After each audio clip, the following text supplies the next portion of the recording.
ကျွန်တော်ဒီနေ့မဟာတကြံကြက်နေမှာဦးရင်းမော့ဆိုတဲ့ကျွန်တော်တွေဖျားပေါ့နော်ကျွန်တော်ပြောတာမှန်ညီမလည်းမှားလိမ့်မယ်ထိုင်းလို့ဆိုလို့ရှိရင်တော့ WhatsApp လို့လည်းကျွန်တော်ခေါ်တယ်နောက်ထပ်ခေါ်တာတစ်မျိုးလည်းရှိပါသေးတယ်ခင်ဗျအဲ့တော့ရှိမှာတော့ကျွန်တော်တွေထောင်းနဲ့နှစ်ယောက်ကတော့တွားပြီးဖြစ်ပါတယ်ကျွန်တော်ကတော့နောက်ကနေပြီးတော့တဘာဝအလှရှုခင်းလေးတွေဒါလိုက်ပတ်ပြီးတော့ကျွန်တော်ရိုက်နေတာဖြစ်ပါတယ်ရွှေတောင်စီဒီလို့အများခေါ်ကြတယ်ပေါ့နော်အဲ့လိုမျိုးလည်းခေါ်ကြပါတယ်ဒါကတော့ကျွန်တော်တို့အလှမွေးငါးလေးတွေဖြစ်ပါတယ်ခင်ဗျာနော်အလှမွေးငါးလေးတွေပါဒီကနေပြီးတော့ကျွန်တော်တို့အပေါ်ကိုလေကားလေးတွေတစ်ထည့်ရှင်စီတိုင်းတက်သွားသူကလည်းပဲပေးပါသေးတယ်ခင်ဗျာနော်ဒီကနေတက်သွားတယ်ဆိုလို့ရှိရင်ကျွန်တော်ဘယ်လောက်ထိအောင်တက်ရမလဲတော့မသိဘူးပေါ့နော်အောက်ကကြည့်တာတော့အတော်လေးမြင့်ပါတယ်ခင်ဗျာနော်အပေါ်စီကနေကြည့်တယ်ဆိုလို့ရှိရင်တော့ဘယ်လောက်တောင်ရှုပင်းနေလှမလဲဆိုတာအပေါ်ရောက်ရင်တော့ကျွန်တော်တို့အတူတူကြည့်ကြပါမယ်အဲ့တော့ရွှေတောင်စီဒီဖြစ်တဲ့အတွက်ကျွန်တော်တို့ကုန်းမြင့်လေးပေါ်မှာကျွန်တော်တည်ထားတဲ့ကျောင်းတစ်ခုစီဒီတစ်ခုပေါ့နော်ကျောင်းတစ်ခုစီဒီတစ်ခုဖြစ်ပါတယ်အဲ့တော့ကျွန်တော်နဲ့အတူလိုက်ပြီးတော့ကြည့်ကြမယ်ခင်ဗျာအဲ့တော့ဒီကနေတက်သွားတယ်ဆိုလို့ရှိရင်ကျွန်တော်တို့ဘယ်ဘက်ကိုညာဘက်မှာရောကျွန်တော်တို့အလှပလေးတွေဖန်တီးထားတယ်ဒီချိန်မှာဆိုလို့ရှိရင်ကျွန်တော်တို့စပြီးတော့ခေါင်းလောင်းတီးတန်တွေကိုကြားရမှာဖြစ်ပါတယ်။စပြီးတော့ခေါင်းလောင်းတီးတန်တွေကိုကြားရမှာဖြစ်ပါတယ်။ခေါင်းလောင်းတီးနေကြတာသွားတဲ့လူတိုင်းတော့သွားတဲ့လူတိုင်းကျွန်တော်ဒီ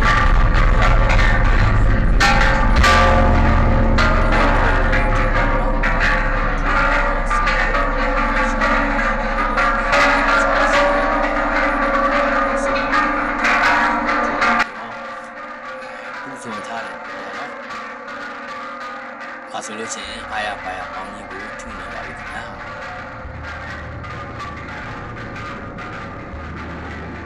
ာဒီနားမှာဆိုလို့ရှိရင်တော့ကျွန်တော်ဒီပေါင်းထုကန်ဟောပြီးလို့ရှိရင်ခေါင်းလောင်းတီးတဲ့အတန်ဟောပေါ့နော်ဒါကျွန်တော်တို့ဖရားရဲ့အောက်ရှိပေါ့နော်ဖရားရဲ့အောက်ရှိရှင်မြတ်တခုဖြစ်ပါတယ်ရှေ့မှာဆိုလို့ရှိရင်စပြီးတော့ဖြစ်ပါပြီရှင်းမှာဆိုလို့ရှိရင်စာပြီးတော့ဒီမှာတရားနေပြီးတော့တက်တယ်နော်အတူတက်တာဖြစ်ပါတယ်အဲ့တော့သူကအစင်းလမ်းတော့အကန့်လမ်းတော့သူတွေတက်ပြီးတာဖြစ်ပါတယ်ခင်ဗျာ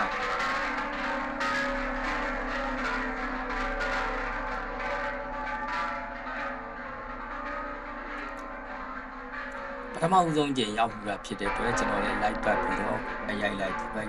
နော်အဲ့လိုမျိုးကျွန်တော်တို့ရိုက်ပြီးတော့ကျွန်တော်လည်းတက်သွားလိုက်တယ်တက်ပြီးရိုက်ရင်ပေါ့ဗျာနော်အဲ့တော့အများသူကလည်းကျွန်တော်တို့မရောက်ဘူးတဲ့သူတွေလည်းကျွန်တော်ဒီဟာလေးကိုကြည့်ပြီးတော့ရှောက်ပြီးရချီအောင်ရောက်ဘူးတဲ့လို့ခံစားရအောင်เนาะ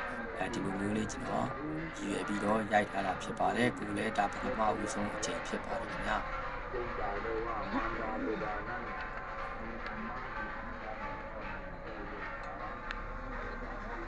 ဒါအပေါ်စီကနေပြီးတော့ကျွန်တော်တို့ဘေးပတ်လေပေါ့နော်ဘေးပတ်ချူရင်းတွေကိုကျွန်တော်ရိုက်လိုက်တယ်ရိုက်တဲ့အခါအများမှုတာနော်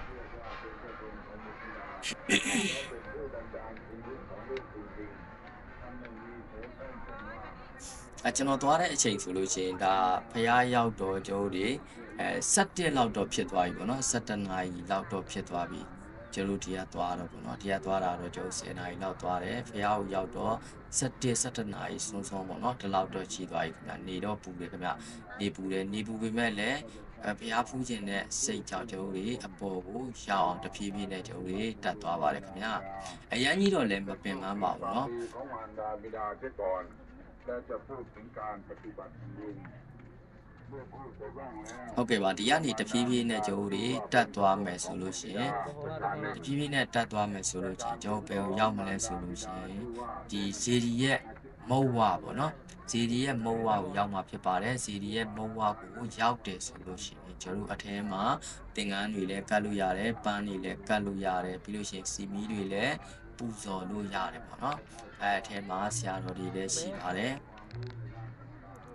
အဲ့တော့ကျွန်တော်ရှေ့ရောက်ရင်တော့ဒါဓာတ်ပုံရိုက်ကြအောင်မယ်ပေါ့နော်ဓာတ်ပုံရိုက်ကြအောင်မယ်ဓာတ်ပုံရိုက်ပြီးတော့မှရှေ့ဆက်ကြမယ်နောက်က လေးကိုလည်းကျွန်တော်ပြန်ပြီးတော့တက်လာတဲ့ပုံလေးတွေကိုပြန်ရိုက်ပါတယ်ခင်ဗျာအဲ့တော့ကင်မရာတွေကပုံမလေးတွေချောလားမချောလားဆိုတာလည်းကျွန်တော်လေးကြည့်ပေးကြပါအောင်နော်အဲ့တော့ဒီလောက်အများကြီးတဲမှာကျွန်တော်ကတယောက်သေးလေးပဲဖြစ်ပါတယ်ခင်ဗျာသူတို့ကတော့အတွဲလေးတွေကိုစီနဲ့တရားလဲဖူလဲဦးလဲတူပေါ့ဗျာနော်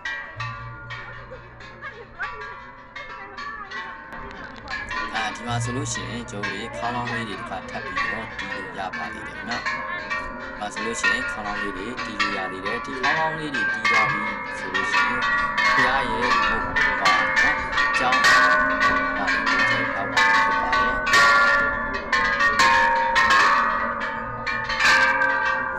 အဲ့ကျွန်တော်လည်းလိုက်ပြီးတော့တီးကြည့်ပါ။ချားလူတွေကိုကျွန်တော်မစုပါဘူးစုလည်းမစုပါဘူးနော်။ဘာလို့လဲဆိုတော့ကိုကျွန်တော်လုပ်နော်ဘာမှမစတောင်းနေဘူးအဲ့တော့လူဖြစ်တာနဲ့ကျွန်တော်တို့အတော်လေးကိုကျေးဇူးတင်နေပေါ့နော်ကျွန်တော်ဖြစ်လာတာနဲ့အတော်လေးကိုကျေးဇူးတင်နေဖြစ်တဲ့အတွက်နောက်ထပ်ပေါ့နော်ကျွန်တော်ဘုရားကိုဘာမှမပူရစားလုပ်နေတယ်ပေါ့နော်တချို့လူတွေကတော့ကျွန်တော်တို့ခါးမောင်းနေလဲတီးတယ်မောင်းနေလဲထူတယ်ပြီးလို့ရှိရင်ဒီစက်ကလည်းပွားစီနဲ့ကျွန်တော်တို့ဆူတောင်းပါတယ်ခင်ဗျာလက်ဆောင်ပြအောင်အကြီးအောင်ပေါ့နော်ရှိမှလည်းဖုန်းတော်ကြီးနှစ်ပါးပါပါတယ်ကျွန်တော်ထင်တာတော့တရုတ်ဖုန်းတော်ကြီးတွေလို့တော့ထင်ပါတယ်ခင်ဗျာအဲ့တော့ကျွန်တော်တို့ကြောင်းဝါကိုရောက်ပါတော့ခင်ဗျာဇီဒီဝါပေါ့ဗျာဇီဒီမဟုတ်ဝါကြောင်းဝါတော့မဟုတ်ကြောင်းဝါတော့ကျွန်တော်ကြံနေခဲ့ပါပြီခင်ဗျာနော်အောက်မှာကြောင်းပါအဲ့တော့ဒီပေါ်ကနေပြီးတော့ကျွန်တော်တို့ရိုက်မယ်ဆိုလို့ရှိရင်ကြည့်ပါအောင်ဗျာရှုခွင်းတွေကလည်းတကယ်ကိုမှလှတာပါနော်တကယ်ကိုမှအပေါ်စီးကကြည့်လိုက်တယ်ဆိုလို့ရှိရင်ခံစားမှုကတကယ်ကိုမှတစ်မျိုးပေါ့နော်ခံစားမှုတစ်မျိုးပြောင်းပါတယ်အဲ့တော့ဒီနေရာရောက်တယ်ဆိုလို့ရှိရင်ဖက်နှက်ချွတ်စရာမလိုတချို့တွေကတော့ဖက်နှက်ချွတ်ရမယ်ထင်ပြီးတော့ဖက်နှက်ချွတ်တယ်ကျွန်တော်ပူနိုင်လဲအဲ့လိုပဲပေါ့နော်ပထမဖက်နှက်ချွတ်ရမယ်လို့ထင်တယ်နောက်ကြတော့ဖက်နှက်မချွတ်ရပါဘူးဖက်နှက်မချွတ်ဘဲနဲ့တက်ပါပြီးလို့ရှိရင်ဂျိုးလေးဘယ်ဘက်ကနေပြီးတော့ဝင်သွားပါသူအများအားကြော်ညာပေးတယ်ဘယ်ဘက်ကနေဝင်သွားပြီးတော့တပတ်ပတ်လိုက်တယ်ဆိုလို့ရှိရင်ဆရာတော်တွေကိုကျွန်တော်တို့တင်ငန်းကတ်လို့ရတယ်ပြီးလို့ရှိရင်အလှငွေတွေကတ်လို့ရတယ်ပြီးလို့ရှိရင်ကျွန်တော်တို့လူဝယ်ဝတ်စုပေါ့နော်ပစ္စည်း၄ပါးသဘောမျိုးအဲ့လိုမျိုးတွေကိုလည်းကျွန်တော်တို့ဒါလှူဒန်းလို့ရတဲ့နေရာလေးဖြစ်ပါတယ်เนาะဒီနေရာရောက်တယ်ဆိုလို့ချင်းအပေါ်မှာပါတယ်အထက်မှာလည်းလက်စပေါ်ရဲ့ရုပ်သွားတော့လေတကယ်မှတတ်တယ်ပါတယ်เนาะတကယ်မှတတ်တယ်ပါတယ်ဒါဆိုလို့ရှိရင်ကျွန်တော်ဒီပါနေတဲ့ကတ်လို့ရတယ်စိတ်မနာတာတွေလည်းကျွန်တော်ဒီပြင်ဆင်လို့ရပါတယ်ပါကတ်တဲ့ပန်ကတ်စီမှာထွန်းနေတဲ့ဒီကလည်းကျွန်တော်တို့ရတဲ့ဒီကလည်းကျွန်တော်ရတော့အဲ့တော့ဒီနေရာမှာတော့တပ်ပေါ်သိပြီးတော့ရိုက်ကြတယ်ဒီနေရာမှာကျတော့လူသွားလို့လားအရန်ရှုပ်တယ်အရန်ရှုပ်တာဖြစ်တဲ့အတွက်ဒီနေရာမှာတော့တပ်ပေါ်ရိုက်ကြဘူးသူတို့တွေပန်းလူတဲ့လူနဲ့ထွက်သွားလာတော့လှုပ်ချတဲ့သူတွေနဲ့အဲ့လိုမျိုးပေါ့နော်ဒီမှာဆိုလို့ရှိရင်တော့ခုနကရွှေတောင်စီဒီရဲ့ပုံတူလေးပေါ့နော်ပုံတူလေးကျွန်တော်ဖြစ်ပါတယ်ဒီနေရာမှာဆိုလို့ရှိရင်ဒါလေးကိုလည်းကျွန်တော်တို့ညာပြည်သူဖုံးမြော်လို့ရအောင်ကျွန်တော်တည်တည်ချာချာလေးရိုက်ခဲ့တာဖြစ်ပါတယ်ဒီကနေရှင်းဆက်သွားမယ်ဆိုလို့ရှိရင်ကျွန်တော်တို့ခုနကတင်ငန်းလေးကတ်လို့ရစီလို့ရောက်ဖြစ်ပါတယ်အဲ့တော့ကျွန်တော်ရှင်းဆက်သွားမယ်ခင်ဗျာဟုတ်တော့မဟုတ်ပါဟုတ်ပါကျွန်တော်ရှင်းဆက်သွားပါမယ်အဲ့တော့ရှင်းဆက်သွားမယ်ဆိုလို့ချင်းဒီကျုပ်တွေ flying ပေါ့နော်ဒီထဲမှာဆိုလို့ချင်းဒီအဆောက်အဦထဲမှာဆိုလို့ချင်းလည်းမြတ်စွာဘုရားရဲ့ရုပ်သွားတော်ရှိပါသေးတယ်ဒီထဲမှာလည်းဝင်ရောက်ပြီးတော့ဖုံးမြော်လို့ရတယ်အလှငွေတွေလည်းထည့်လို့ရပါတယ်ပေါ့နော်အဲ့တော့ကျွန်တော်ထိုင်းလို့ရေးထားတာဖြစ်တဲ့အတွက်ဘာရုပ်သွားတော်ရဲ့ပွဲတော်ပါတော့ကျွန်တော်တို့မသိဘူးပေါ့ဗျာနော်မသိပေမဲ့လည်းအခုလိုရုပ်သွားတော်ကြည့်လို့ပြီးတော့ဖုံးမြော်ရတာလည်းကျွန်တော်တို့ကြည်နာတာပါခင်ဗျာအဲ့တော့ချိန်မှာဆိုလို့ရှိရင်လည်းကျွန်တော်တို့အမောဖြီရေဘူးတွေနောက်တစ်ခုကအရှူရည်တွေဝယ်လို့ရတယ်ဝယ်ပြီးတော့တောက်လို့ရတယ်အပန်းဖြီလို့ရတယ်ပေါ့နော်ဒီဘက်ရောက်တယ်ဆိုလို့ရှိရင်တော့ချင်းချင်းဝုန်းဝုန်းလေးဖြစ်သွားပြီနာနာနေနေလေးဖြစ်သွားပြီပေါ့နော်ဒီထက်မှာဆိုလို့ချင်းကျွန်တော်လေးကလည်းတပွေးပွေးနဲ့ဖြစ်တယ်အဲ့ဒီပြင်ကိုကျွန်တော်လေးပန်ကားတွေနဲ့ဖွင့်ပေးထားတယ်ပေါ့နော်ပန်ကားကြလို့ပန်ကားတွေဖွင့်ပေးထားတယ်လေးကလည်း တဝီဝီနဲ့တိုင်နေတယ်နော်အဲ့တော့ဒီမှာလည်းဝင်ရောက်ပြီးတော့ဖော်ပြတဲ့သူတွေရှိတယ်ဒီရုပ်ပွားတော်တွေကိုလည်းကျွန်တော်တို့ဒါအလူငွေလေးစက်ကပ်လူရတဲ့သူတွေရှိတယ်ပေါ့နော်အဲ့တော့ဒီမှာကတော့ကျွန်တော်တို့ဘာတွေ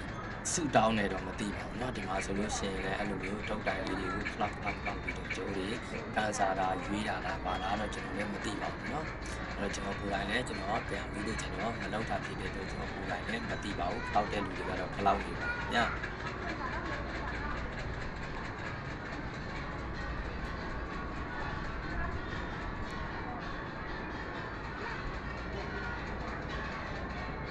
ကဲဒါလေးပြီးရင်တော့ကျွန်တော်တို့ရှေ့ဆက်ကြပါမယ်လျှောင်းတော်မူပေါ့နော်ဒါကတော့လျှောင်းတော်မူမြတ်စွာဘုရားဖြစ်ပါတယ်ကျွန်တော်ထင်တာတော့ကြီးသွန်းရုပ်ထုလို့တော့ထင်ပါတယ်ခင်ဗျာနော်ကြီးသွန်းရုပ်ထုလို့ထင်ပါတယ်ကျွန်တော်ဝစ်ပြူတဲ့ပရိမာပေါ်ကိုကျွန်တော်ဖနက်နဲ့နေပြီလို့ကျွန်တော်နောက်ကိုပြန်ပြီးတော့ဆုပ်လိုက်တာဖြစ်ပါတယ်အဲ့ရုပ်ပွားတော်လေးကိုကျွန်တော်တို့တေချာလေးဖူးလို့ရအောင်ရိုက်ပြီးပြီဆိုလို့ရှိရင်တော့ကျွန်တော်ရှေ့ဆက်ပါမယ်ပြင်လာဆိုလို့ရှိရင်ကျွန်တော်တို့၅ပါးတီလာယူရန်ပြီးလို့ရှိရင်သင်္ကန်းတွေစက်ကပ်လှူဒန်းရန်နေရာလေးကိုရောက်ပါပြီခင်ဗျာအဲ့တော့လူကံဘုံတွေကလည်းများစွာရှိပါတယ်ဒီမှာဆိုလို့ရှိရင်ကျွန်တော်တို့အပေါ်ကိုထပ်တက်ဖို့အတွက်ပေါ့နော်ပေါ်ကိုထပ်ပြီးတော့တက်ဖို့အတွက်စီရီရဲ့ရင်ပြင်ကိုကျွန်တော်မရောက်သေးပါဘူးဒီတဆင့်ကိုထပ်တက်မှာကျွန်တော်ကစီရီရဲ့ရင်ပြင်ကိုရောက်တာဖြစ်ပါတယ်ဒါကြောင့်မလို့စီရီရင်ပြင်ကိုတက်ဖို့အတွက်အပေါ်မှာလမ်းညွှန်ဆိုင်ပုတ်ကျွန်တော်တွေ့ပါတယ်ဒါကတော့အပေါ်စီးကကြည့်ရတဲ့ view ပေါ့ဗျာနော်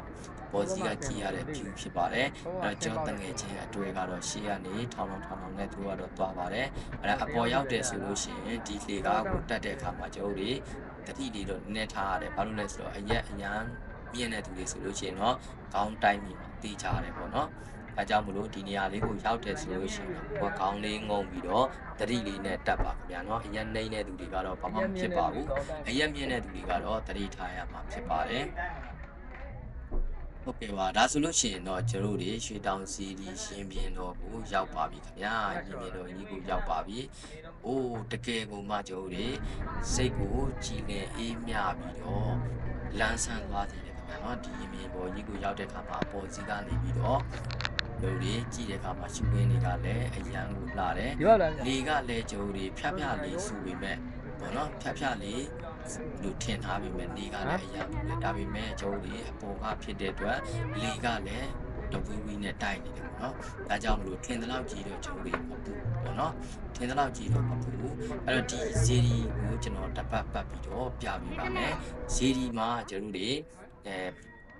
ဘယ်နေရာမှာဘာတွေရှိတယ်ပေါ့နော်မြန်မာစီဒီနဲ့ဘယ်လိုမျိုးခွာခြားတယ်ဆိုတာသိရအောင်ကျွန်တော်တပတ်ပတ်ပြီးတော့လိုက်ပြပေးပါမယ်အဲ့တော့ဒီရင်မြင်မှာလဲကျိုးတွေကသင်္ကန်းကတ်လူလို့ရပါတယ်ကတ်လူတဲ့သူတွေဆိုလဲကတ်လူတဲ့သူတို့ကကျတော့အဲ့သင်္ကန်းလေးတွေကိုကျိုးတွေဝယ်ယူပြီးသွားပြီဆိုလို့ရှိရင်ဒီအလူငွေလေးတွေကပ်ပြီးပြီဆိုလို့ရှိရင်ဒီသင်္ကန်းလေးတွေကိုယူပြီးတော့ဇီဒီကိုတပတ်ပတ်လိုက်ပါသေးတယ်ပတ်ပြီးတော့မှကျိုးတွေဇီဒီမှာပြန်ပြီးတော့လှူတာပေါ့နော်ပြန်ပြီးတော့လှူတာဖြစ်ပါတယ်အဲ့တော့ဒီမှာသူတို့တွေပတ်နေကြပြီပြီးလို့ရှိရင်တော့ကျွန်တော်ဒီမှာအဆောင်လက်ပတ်လေးတွေပေါ့နော်အဆောင်လက်ပတ်လေးတွေလည်းရှိပါတယ်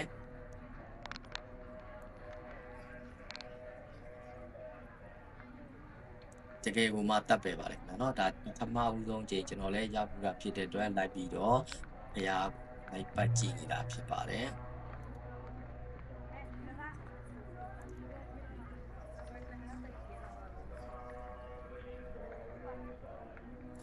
ဒီเจ้าမှာကျွန်တော်ဒီနေ့မြင်ရတဲ့လောက်ကတော့မြန်မာပြည်သားတွေအများများပါတယ်မြန်မာတွေတော်တော်များများလာကြတယ်ပေါ့နော်တခြားနိုင်ငံသားတွေလည်းလာကြပါတယ်အဲ့တော့ပြောရမယ်ဆိုလို့ချင်းဒီဖျားကိုဒီနေ့ရောက်တဲ့သူတွေကနိုင်ငံသားများတယ်လို့တော့မှပြောလို့ရတယ်ပေါ့နော်အဲ့တော့ဒီရေမြန်မာလဲကျွန်တော်တို့ဓာတ်ပုံရိုက်တဲ့သူတွေလည်းရိုက်နေကြတဲ့သူတွေအများကြီးရှိပါတယ်ခင်ဗျာနော်အားကြီးရှိပါတယ်အဲ့တော့စီဒီကတော့တပတ်ပြည့်သွားပါပြီပြီးရင်တော့ကျွန်တော်တို့ပြန်ပြီးတော့ဆင်းပါပြီခင်ဗျာဒါဆိုလို့ရှိရင်တော့ကျွန်တော်တို့အောက်တနေရာကိုရောက်ပြီဖြစ်ပါတယ်ဟုတ်ကဲ့ပါကျွန်တော်ရဲ့ဗီဒီယိုလေးကိုကြည့်ရှုပေးကြတဲ့တယောက်ချင်းဒီတိုင်းကိုကျေးဇူးတင်ပါတယ်ခင်ဗျာသူတို့ကတော့အတွဲနဲ့ဆိုတော့အနာကိုမခွာကြဘူးခင်ဗျာကျွန်တော်တို့လည်းအာမနာဘူးဖြစ်ပါတယ်ကျွန်တော်ရဲ့တကယ်ချင်းကျေးဇူးတင်ပါတယ်